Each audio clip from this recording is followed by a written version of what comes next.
Para você estudar exatas de uma forma diferente, você precisa o quê? Precisa codificar a fórmula, os números para a linguagem do cérebro. Léo, não entendi nada. Tudo bem, vou explicar para você. Vou dar um exemplo. Vou dar um exemplo que não tem como você não entender, tá? Vou dar um exemplo para você. Para você entender como que é possível você codificar os conteúdos para a linguagem do cérebro, tá? Vamos lá. Então, assim, pessoal, quando você está estudando, o teu cérebro ele não entende os números, ele não entende a fórmula. Às vezes o professor de matemática ele é apaixonado pela técnica, né? Ele é apaixonado pela matemática, pelos números, pelas fórmulas. Só que aquilo não entra na cabeça do aluno. Pô, cara, isso aqui não entra, né? Aí vamos pegar um conteúdo que cai muito no Enem. Tá? Poderia ser do vestibular, vamos pegar um conteúdo que cai muito em matemática no Enem. Porcentagem. Né? Porcentagem é um conteúdo que todo ano tem, né? Caiu no Enem 2021, caiu há 5 anos atrás, quando eu fiz a prova. Então, todo ano cai, porcentagem. Tá? Aí tá lá o professor explicando porcentagem, isso e aquilo e tal, e aí não entra aquele conteúdo na cabeça do aluno. O aluno, pô, cara, eu sou burro em matemática, eu não consegui fazer as questões de porcentagem de matemática. Mas esse aluno, há uma semana atrás, ele foi no shopping. Ele foi no shopping para comprar uma camiseta. Tinha uma camiseta lá que estava na moda, né? Estava na moda, tinha um famoso usando numa loja de departamento. Ele foi lá comprar essa camiseta que o famoso usava. E aí, ele chegou lá para comprar a camiseta e ele descobriu que tinha 20% de desconto.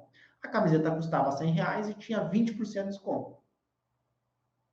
E essa pessoa, ela entendeu o que é o desconto. Então, a camiseta custava 100, com R$20, com 20% de desconto, logo eu vou ter R$20 que vai descontar dessa camiseta. Então, isso o aluno entende. Aqueles números, aqueles dados no quadro, o aluno não entende. Agora, se tu traz para a linguagem do dia a dia, né? Regra de 3. Pô, Léo, tem vários alunos, pô, Léo, eu erro várias questões básicas de matemática. Aí, por exemplo, o cara, eu vou na padaria, eu compro 10 pães e gasto R$5. Então, se eu comprar 20 pães, quanto que eu vou gastar? Então, quando tu traz esses elementos matemáticos, esses números para o dia a dia do aluno, ele começa a ver, pô, cara, eu sei matemática. Eu não sei a aula que o professor deu. Eu não sei usar aquela fórmula. Mas, se eu traduzir isso para o meu dia a dia, eu lembro que uma vez eu estava dando mentoria, deixa eu pegar aqui, eu estava dando mentoria, né? Aí um aluno meu falou assim, pô, Léo, não tem jeito de eu aprender geometria. Geometria espacial não tem como eu aprender esses conteúdos. Aí eu peguei uma garrafa para ele e falei, ó, isso daqui é um cilindro. Tem uma área da base, a área da base é uma circunferência, tem uma altura, a área da base vezes a altura. Então, assim, tu toma água, tu toma. Toma. Num copo? Sim. E esse copo tem uma área da base, que é uma circunferência, πr ao quadrado, a área, multiplicada pela altura. Aí o cara, pô, não. Então, assim, a matemática ela está no nosso dia a dia. Só que o professor da escola, ele nunca estudou neurociência. Léo, o que é neurociência? A neurociência é a ciência que diz como que o nosso cérebro aprende, como que ele funciona, como que ele aprende. Então, tu pega, por exemplo, o americano, o europeu, eles aplicam esses conhecimentos neurocientíficos nas escolas, nas universidades, por exemplo, inteligência emocional. Inteligência emocional é ensinada nas grandes universidades americanas. Então, o aluno sai da escola odiando a escola. Ele sai odiando a matemática. Só que a matemática está no nosso dia a dia. Só que o aluno não consegue codificar esse conteúdo.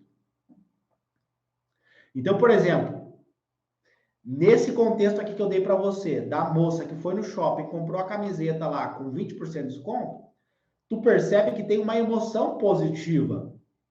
Não é uma emoção negativa. Porque se tu perguntar para mim, matemática da escola, eu tinha uma professora minha, e eu fui reprovado em matemática, tá, pessoal? No meu 3º ano do ensino médio, eu fui reprovado em matemática. A professora falou na minha cara, né? Naquela época não tinha o telefone para tu gravar. Então, os professores gostavam de humilhar os alunos, principalmente os alunos que não tinham, né? Aluno que não tinha isso daqui, os professores adoravam humilhar, né? Aqueles que tinham eram valorizados, né? Enfim, fui reprovado em matemática, né? Então, eu sempre fui um péssimo aluno. Então, o que aconteceu? Quando eu comecei, pô, eu quero ser alguém na vida, eu quero passar em medicina, eu quero ser alguém na vida, né? Eu vi meu pai, vi minha mãe e pensei assim, se eu fizer a mesma coisa que os meus pais fizeram, eu vou ter a mesma vida medíocre que os meus pais têm. Aí eu liguei um neurônio com outro neurônio, né? Fiz um raciocínio óbvio. Liguei um neurônio com outro neurônio. Se eu fizer a mesma coisa que eles fizeram, eu vou ter a mesma vida que eles têm. Então eu preciso estudar, mas eu sou burro, né? Esse foi o primeiro pensamento que veio, foi a primeira objeção que levantou. Tá, beleza, eu preciso estudar para mim ser alguém na vida, só que eu sou burro. E aí, quando eu falo burro, eu tô falando assim, pessoal, num tom pejorativo, obviamente, né? Mas era um sentimento que eu tinha. Ninguém é burro, tá? Então, eu tô falando de mim. Por que que eu me sentia burro? Porque eu fui diagnosticado com TDAH e dislexia. Então, são dois problemas neurobiológicos de causas genéticas que estão intimamente relacionados com transtornos de aprendizagem. Então, acontece.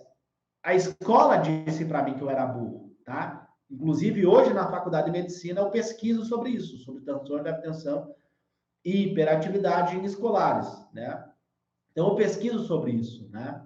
Então, assim, eu estou trazendo um elemento de como eu me sentia, tá? Eu me sentia burro porque eu tinha esses problemas que eu não aprendi, a escola disse isso para mim. Então, quando eu comecei a estudar, eu pensei, pô, cara, eu não vou conseguir passar, não vou conseguir aprender os conteúdos, né? Eu tinha esse pensamento para mim. Só que quando eu comecei a entender que eu não era burro, que eu tinha potencial, é que a escola era a culpada, o método tradicional era o culpado, e quando eu comecei a traduzir esses conteúdos, eu vi, pô, tem matemática aqui.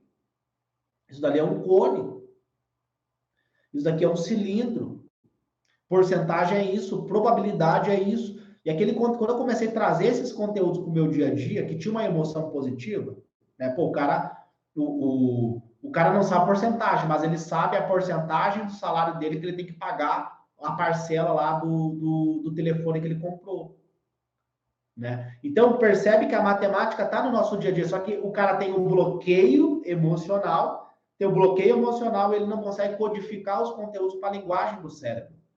Então, o nosso cérebro tem uma linguagem. Que linguagem é essa? A linguagem emocional. O que fez o ser humano sair das cavernas, chegar no topo da cadeia alimentar é o emocional. É o emocional. Então, o emocional ele é muito forte. Ele ajuda o ser humano a pensar, a raciocinar, né? Tanto do ponto de vista positivo quanto do ponto de vista negativo. O trauma, a trava, né? Aquela coisa negativa. Mas quando você consegue entender isso, pô, eu não lembro da aula chata de matemática, mas eu lembro que eu estava brincando com os meus amigos. Né? Eu tenho essas lembranças, eu tenho essas memórias vívidas na minha cabeça. E aí, quando você entende essa sacada e que a neurociência traz para nós isso, ela mostra isso para nós, você começa a codificar os conteúdos. Você tira ele, os números, as fórmulas, e traz ele para a linguagem do cérebro.